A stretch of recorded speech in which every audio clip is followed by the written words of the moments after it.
receiving them and sharing them as they come. But the situation as it may be, now this is probably a watershed moment for Kenyan politics. A lot is set to change. Within the next few days, probably we'll be concentrating on the funeral process, but after that, it is a moment of reckoning, not just for the political elite, but for this country in general. Fwamba. Yeah, there are ways of looking at it, because Raila as an individual has been influential at the national level. He has his own followership in terms of ODM, party strength at the national level. Then there's the Nyanza regional kingship, because it's like the kingpin of Nyanza since Jaramogi left. Mm-hmm. So that means there's going to be competition among the leaders in Nyanza on who's going to emerge to be at the top. And there are several people there. Mm-hmm. And allow me just to make a correction, because I had made this announcement as an alert from ODM that they had designated the Siaya Governor James Orengo as the interim party leader. I have that correction now, that it is indeed Siaya Senator Oburu Odinga who has been designated as interim party leader.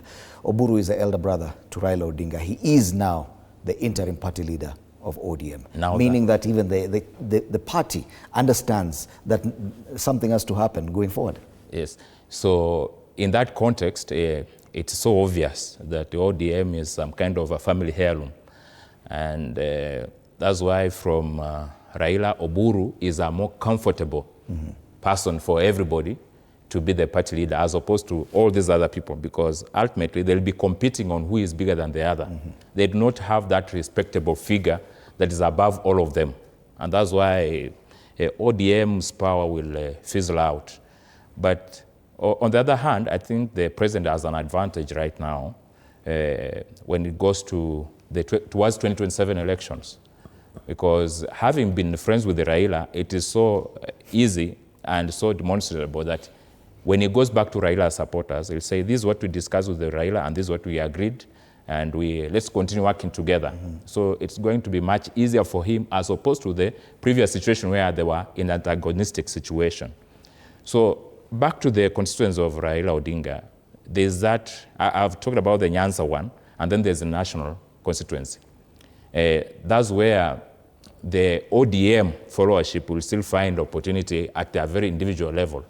People will be looking for positions at a personal level, will be lobbying to get into outfits that make sense to their political future.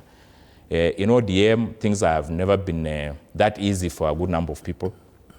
Like for us who do politics in Nairobi, we have been disadvantaged in such a way that ODM that carries a very big chunk of people who are supposed to be our supporters has been having its own tricky situations in terms of internal democracy. People have been handpicked.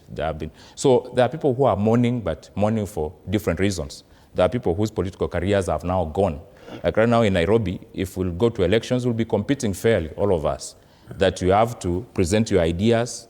I saw a member of parliament on one of the TV stations saying that they live in a situation whereby if Raila says right, they go right. If he says left, they go left. Now, that's not the kind of democracy that Raila himself fought for in the first place. Democracy is about freedom of expression, equal opportunity to access leadership opportunities, which has not been there in ODM. So I think the situation is going to be quite different at all levels. But either way, the stature of Raila Odinga is what has steered ODM to the levels that they have reached right now, marking 20 years. I think the only other party that you could compare ODM to probably was KANU, which had proper grassroots structures. But we saw that even when the late President Daniel Moi, when he was still alive and he tried to manage his own transition in that party, it did not work out the same way. And once he exited the scene, KANU very fast became a shadow, pale shadow of its former self. Do you see the same befalling this great movement that is ODM? You said earlier in the Muli that Raila bestrode the political world like a colossus. That saying came from Shakespeare, Julius Caesar.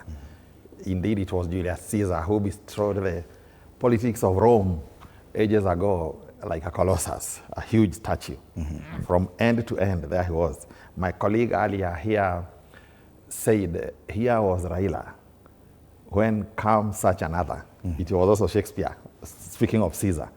When Caesar died, Mark Antony wondered, here is Julius Caesar, when cometh such another. It's so much points to a person of the stature of Raila. Everything fell under him. As you are saying, with everything fell under Moi when Kanu was under Moi. And it's been said